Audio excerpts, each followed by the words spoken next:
महाप्रभु जगन्नाथ जी का जो मुख है ये श्री कृष्ण है, और यहां अधर से नीचे का जो अंग है जो वस्त्र में लिपटा रहता है वो श्री किशोरी जी हैं, वो श्री राधा रानी है। क्यों?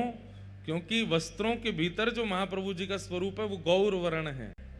यहां तो जगन्नाथ जी किशोरी जी ने उठा रखे हैं जगन्नाथ जी को मुखमंडल किशोरी जी ने धारण कर रखो सबको दर्शन देने के लिए।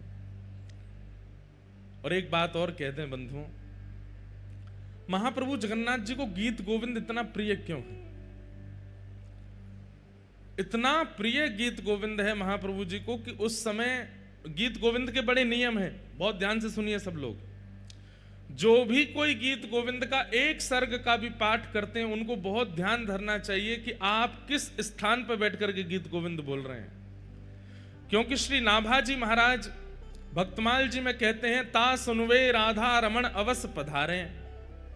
गीत गोविंद सुनने के लिए ठाकुर जी अवश्य आते हैं, और महाप्रभु जगन्नाथ जी की तो प्रसिद्धि है कि गीत गोविंद कहीं गाया जाता है किसी भी रूप में सही, महाप्रभु जी वहां आ जाते हैं।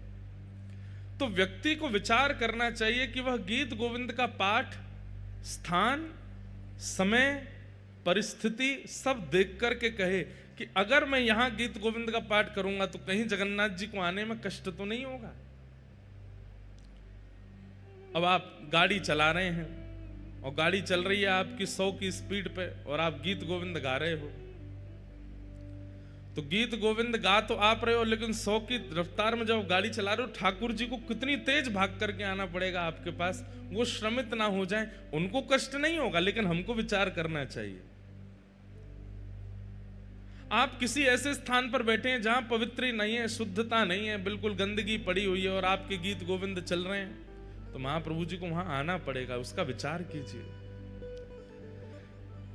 कभी भी गीत गोविंद कर सकते हैं लेकिन थोड़ा प्रयास करके आसपास देख लीजिए कि महाप्रभु जगन्नाथ जी अगर आएंगे तो उनको कोई कष्ट तो नहीं होगा, तभी गीत गोविंद गाइए। अगर आप गा देते हैं तो उसमें पाप कोई नहीं है, लेकिन एक प्रेमी का स्वभाव होता है कि वो अपने प्रियतम को कष्ट नहीं देना चाहता।